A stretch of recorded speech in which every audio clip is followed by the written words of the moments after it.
Welcome back, family, to story time. Actually, what you're seeing behind me is part of the Great Wall of Benin. Let me see if I can look at that. You know what I discovered? I believe it was about this wall.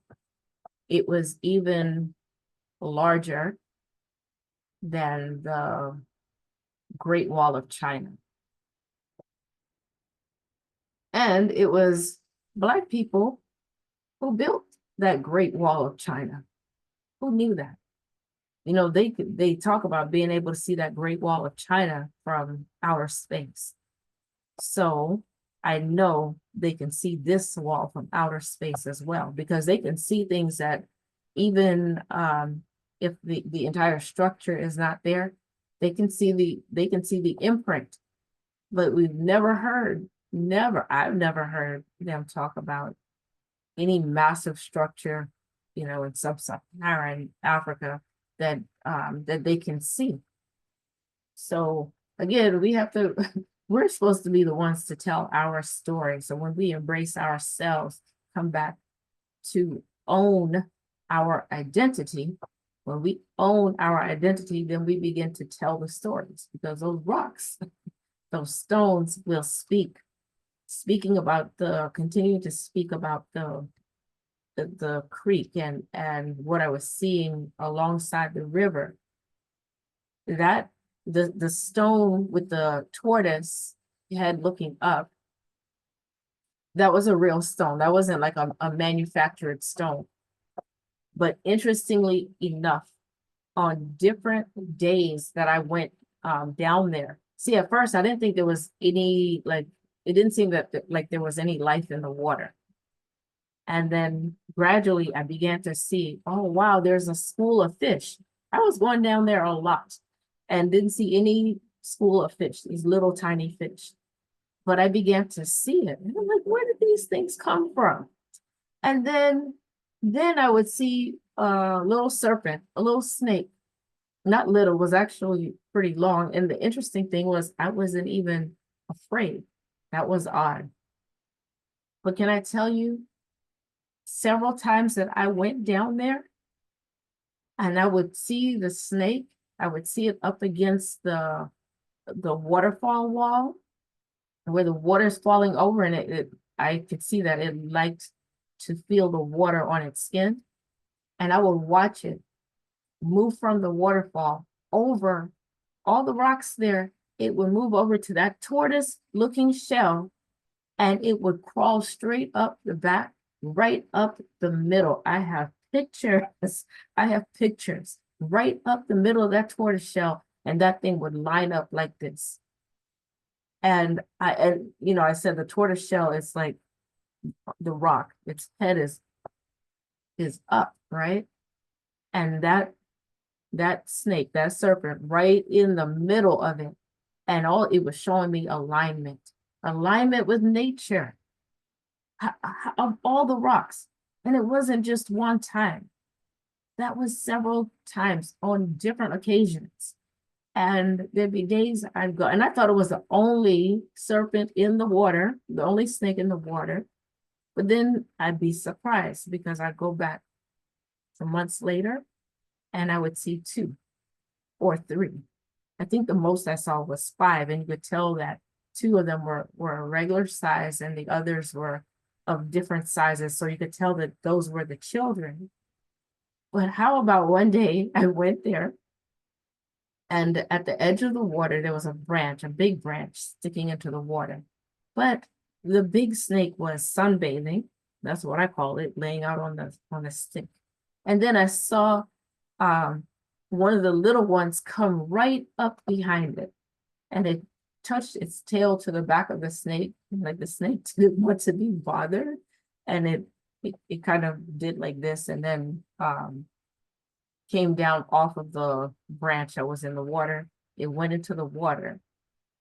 But can I tell you, it swam after a while, it swam over to that same tortoise shell.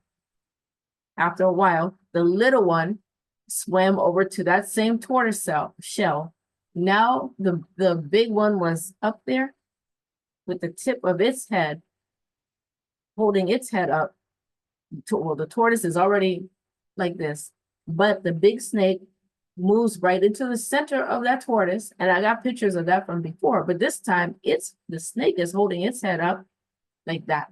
And then the little snake, the little serpent comes and lines up right behind his mother or father, just like a perfect line. Almost like if you didn't know, you would just think it was one long snake.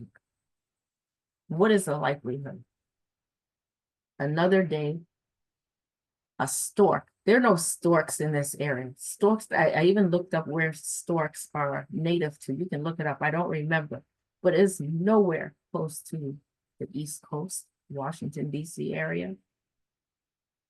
This, as a matter of fact, my head was kind of turned to the waterfall, and I just saw something massive out the corner of my eye. And I'm like, what is that? And as I turned, you see where the waterfall is, there's the creek extends, and then there's a bridge, and the creek extends beyond the bridge.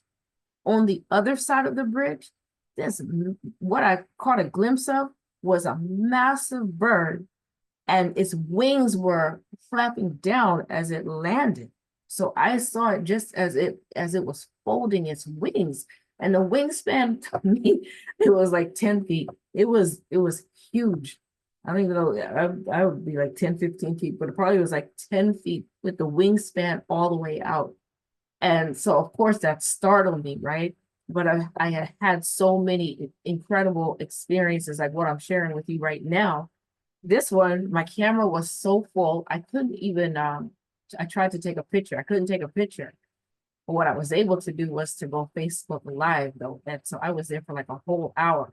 Of course, I didn't get it coming down. But what it did when I finally took out my camera, because I was like, oh my God, this is like being with some kind of pterodactyl. That's what it reminded me of. Those huge dinosaur kind of birds. This thing flew underneath the bridge. The bridge is not that high, but for as big as that bird was, it flew underneath the bridge and it landed right on that tortoise shell. It landed right on that tortoise shell. And it stayed there. It stayed there for an hour and 15 minutes. As a matter of fact, I had to leave. It was starting to get dark. So if I had any doubt that I was in communication, and because I realized after a while too, doing some research, they don't even come around people like that. And this thing was just, I can't even say it was 20 feet away from me. It was close for a bird that big. And it stood on that rock for an hour and 15 minutes. I had to leave. And I was so stunned. I was so absolutely stunned. And to me, literally, it was so massive. It's not even from this area. I just felt like it just literally stepped out of time, just stepped right into this dimension just to show me. That's how I really felt. Weeks, I don't know if it was a week or a month or so later, I went down there and I'm thinking that, oh, I don't see any animals this time. And I looked to my left, right underneath the waterfall is a small version of that kind of crane bird. Same kind of bird, but this one was small. It was a small version. I watched it for the longest time. And now this one was like 10 feet from me. It was closer. And it stayed at the waterfall for a long time. And then what? It flew right to the tortoise shell. I'm telling you, in this place, at some point, I actually felt like the ancestors and ancestresses were going to literally come through and show me themselves in person in that place. No lie, seriously.